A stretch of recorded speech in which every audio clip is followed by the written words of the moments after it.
Hey guys, it's me, Jammin' Music Man, and welcome to my all-new album review video. And today it's going to be for the punk rock classic, Nevermind The Bollocks.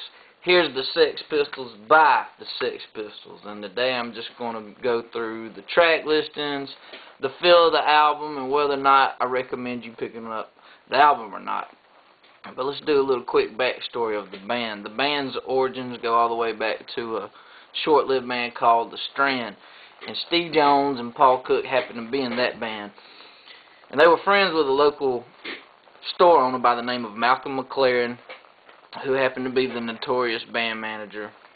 McLaren happened to be in New York in probably around 74, 75-ish, and saw what was going on at CBGB's, and he was just enthralled by the Ramones, Richard Hell and the Voidoids, television, and happened to, wanted to bring that scene to England. So pretty soon he was forming, punk bands, and punk bands were just sprouting up everywhere. It seemed like every week there was a new punk band, and one of the punk bands, one of the leading punk bands, happened to be the Sex Pistols. And as the band was forming, Glenn Matlock, who was an art student, he happened to join the band to play the bass, and they needed a singer, and in comes John Lydon, who becomes Johnny Wright, and he walks into the shop with a t-shirt that says "I hate Pink Floyd," and the rest is history. And pretty soon they're playing local shows and clubs and getting a following, and a lot of stars who would later become, punk rock icons like Billy Idol and Susie Sue. They happened to catch the early shows of the Sex Pistols and starting their own bands. And, and everyone knows the notorious talk show incident on a show called The Bill Grundy Show, with Steve Jones dropping the F-bomb on Bill Grundy, and that pretty much just sent the Sex Pistols into the stratosphere. And that happened around, I believe, late 76, and 77 was really the year of the Sex Pistols. But they only produced one album, and that happened to be Nevermind The Bollocks. And I believe at the early 77 was when Sid Vicious joined the band, and the band broke up in like February of 78. And Vicious, he wasn't a musician himself. He didn't know how to play, and he just happened to get real lucky. He was really just a fan who happened to join his favorite band. How many people can say that they get to do that? But everyone knows the whole story about Sid Vicious. He was the poster boy of punk rock during that time. But Nevermind The Bollocks was the only album the Sex Pistols ever did. And I'm just going to give you the track listings and the feel of the album. And of course, the feel of the album is early punk rock, 70s punk rock. That's the feel of the album. There's no ballads. Everything's fast and punk.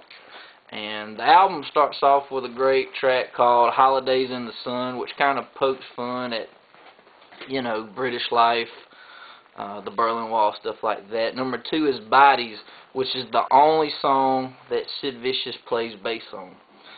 Number 3 is No Feelings. Number 4 is Liar, which is a personal favorite of mine. Number 5 is Problems, another favorite of mine. Number 6 is God Save the Queen. And everyone knows the incident during the Queen's Jubilee where the Sex Pistols was on the ferry boat and played God Save the Queen over and over, and, ticking off the monarchy and all that. Number 7 is 17. Number 8 is Anarchy in the UK, which was the debut single by the Sex Pistols. And a lot of people think Anarchy in the UK was the first ever punk rock song to hit the charts, and it wasn't. It was a song by the group called The Damned. The Damned are the first punk rock band to ever have a hit song or a single out. Number 9 is Submission. Number 10 is Pretty Vacant, another favorite of mine. Number 11 is New York, and number 12 is EMI. And 12 tracks on the album.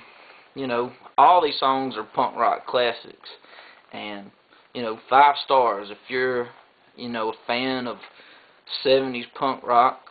You got to have this in your collection. And to me, this is right up there with any British rock history, right up there with the Beatles, Led Zeppelin, all those bands. You gotta have the Sex Pistols right up there with them, but it's definitely worth having in your collection. It's not Green Day or My Chemical Romance. This is real punk rock music right here. But, you know, if you're alive during that time, share your memories and thoughts on this album. If you're just now getting into the band, you know, leave me some comments. And I thank you guys for watching this video. Keep sending requests my way and keep listening to the music. And thanks for watching. I'm Jammin' Music Man, and we'll see you in the next video.